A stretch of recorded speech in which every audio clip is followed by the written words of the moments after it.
আসসালামু আলাইকুম। আপনার কম্পিউটার ওপেন হয়ে আপনাকে ওয়েলকাম বলবে। আমাদের কম্পিউটারগুলো সাধারণত চালু বা বন্ধ হওয়ার সময় ডিফল্টভাবে সেট করা সাউন্ডটি বেজে ওঠে, কিন্তু আমাদের সেট করা লেখাটি যদি সে চালু হওয়ার পর বলে থাকে তবে কেমন হয়? কম্পিউটারকে কথা বলানোর জন্য বা আমাদের সেট করা লেখাটি বলে শোনানোর জন্য আমাদের যে কাজগুলো করতে হবে তা হলো, প্রথমে আপনি আপনার কম্পিউটারে স্টার্ট বাটনে ক্লিক করবেন। এই জায়গায় আপনি নোটপ্যাড ওপেন করবেন, সার্চ করবেন নোটপ্যাডটা ক্লিক করে ওপেন করে নেবেন। তারপর আপনাদের কিছু কমান্ড লিখতে হবে। তো আমি কমান্ড এই জায়গায় কপি পেস্ট করে দিই, আপনারাও হুবহু কপি পেস্ট করে দিবেন। তো এই লেখাগুলো আপনি হুবহু কপি পেস্ট করে দিবেন। লেখাগুলো কপি পেস্ট করার পর দেখুন এই জায়গায় লেখা আছে ওয়েলকাম ব্যাক আব্দুর রাজ্জাক। এই জায়গায় আপনি যে লেখাগুলো বলাতে চান ওই লেখাগুলো এই জায়গায় লিখে দেবেন। ধরুন আপনি যদি অন্য কিছু লিখতে চান,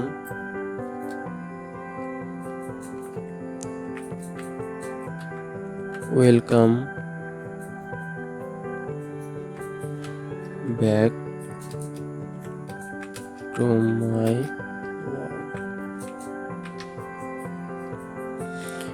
ধরুন আপনি এই লেখাটা আপনি বলাতে চান, তাই আপনি এই জায়গায় এই যে কোটেশন আছে, দুইটা কোটেশন আছে দুই পাশে, এই কোটেশনের ভিতর কিন্তু আপনার এই টেক্সটগুলো লিখতে হবে।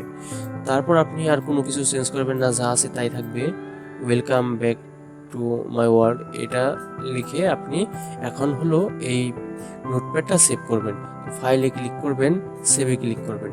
সেভে ক্লিক করার পর আপনি ধরুন ডেস্কটপে সেভ করতে চান, ডেস্কটপ সিলেক্ট করে দেবেন।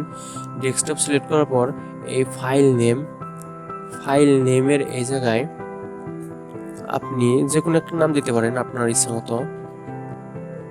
নাম দেওয়ার পর আপনি লাস্টে দিবেন .vbs। লাস্টে আপনি ফাইলের নেম যা খুশি তাই দিতে পারেন, কিন্তু লাস্টে যে .vbs এক্সটেনশনটা আছে এই এক্সটেনশনটা আপনি হুবহু দিয়ে দিবেন। আপনি কিন্তু এক্সটেনশন চেঞ্জ করে দেবেন না। আপনি startup.vbs এটা লেখার পর সেভে ক্লিক করে দিবেন, তাহলে আমার ডেস্কটপে এটা সেভ হয়ে যাবে। যখন ডেস্কটপে সেভ হয়ে গেছে, এখন আপনি এটা চাইলে ক্লোজও করে দিতে পারেন। দেখুন এটার কিন্তু আইকন এখন চেঞ্জ হয়ে গেছে। এটা হলো একটা ভিবিএস, startup.vbs এই ফাইলটা আমরা ক্রিয়েট করছি। এখন হলো আমাদের ফাইল ক্রিয়েট করা শেষ। এখন আমরা আবার স্টার্ট বাটনে ক্লিক করব। স্টার্ট বাটনে ক্লিক করার পর এই জায়গায় আমরা সার্চ করব রান, রান ক্লিক করার পর দেখুন এই যে রান অপশনটা আছে, এটা মধ্যে আমরা ক্লিক করে দেব। রান ক্লিক করার পর তারপরে এই জায়গায় আমরা একটা কমান্ড লিখব, সেটা হলো শেল ক্লোন স্টার্টআপ। এটা আমরা লিখে দেব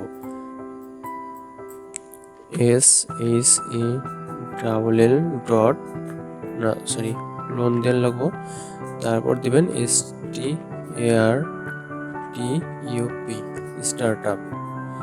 startup দেওয়ার পর এন্টারে ক্লিক করে দেবেন। এন্টারে ক্লিক করে দিলে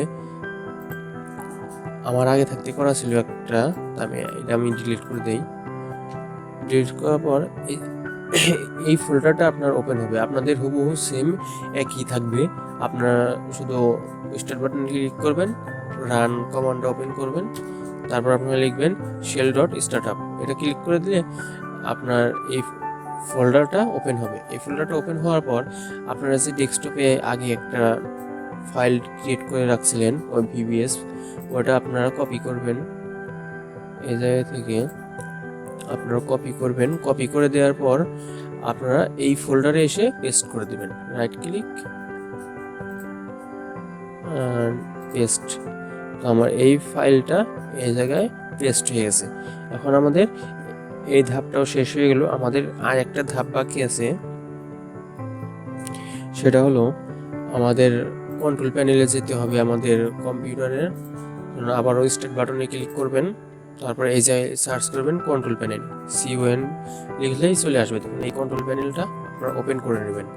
কন্ট্রোল প্যানেল ওপেন করার পর আপনারা এই পাশে দেখুন ভিউ বাই অপশনটা আছে। এই ভিউ বাই অপশন থেকে দেখুন এই জায়গায় লার্জ আইকন আপনাদের থাকবে, শুধু ক্যাটাগরি থাকবে। তো আপনারা এই জায়গা থেকে ভিউ বাই ক্যাটাগরির এই ড্রপ ডাউন মেনু এটার মধ্যে ক্লিক করবেন, তারপর লার্জ আইকন যেটা আছে লার্জ আইকনে আপনি ক্লিক করে দেবেন। লার্জ আইকনে ক্লিক করে দিলে অনেকগুলো অপশন পাবেন। এই জায়গা থেকে দেখুন সাউন্ড নামের একটা অপশন আছে, এই সাউন্ড নামের অপশনে আপনি ক্লিক করে দেবেন। এটার মধ্যে ক্লিক করলে সাউন্ড একটা ডায়লগ বক্স আসবে। এই জায়গায় দেখুন প্লে রেকর্ডিং সাউন্ডস, এই সাউন্ডস ট্যাবে আপনি ক্লিক করে দেবেন। সাউন্ডস ট্যাবে ক্লিক করে দেওয়ার পর এই জায়গায় আমার নো সাউন্ডস আছে, আপনার থাকবে উইন্ডোজ ডিফল্ট, এটা থাকবে। তো আপনি এটা হলো উইন্ডোজ ডিফল্ট থেকে আপনি নো সাউন্ড করে দেবেন। নো সাউন্ড করে দেওয়ার পর অ্যাপ্লাই, তারপর ওকেতে ক্লিক করে দেবেন। অ্যাপ্লাই তারপর ওকেতে ক্লিক করে দেওয়ার পর আপনার কাজ শেষ। এখন আপনি এগুলো ক্লোজ করে দিতে পারেন।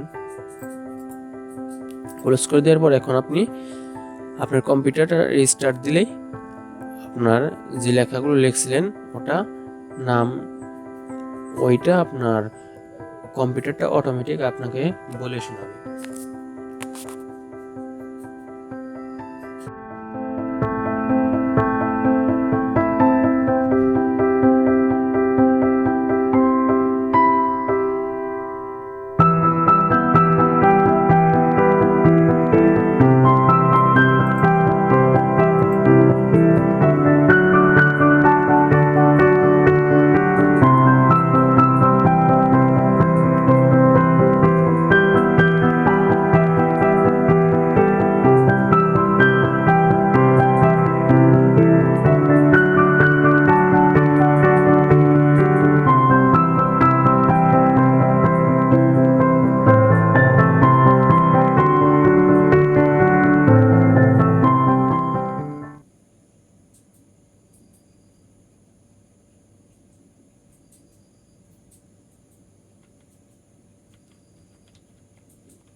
Welcome back to my world.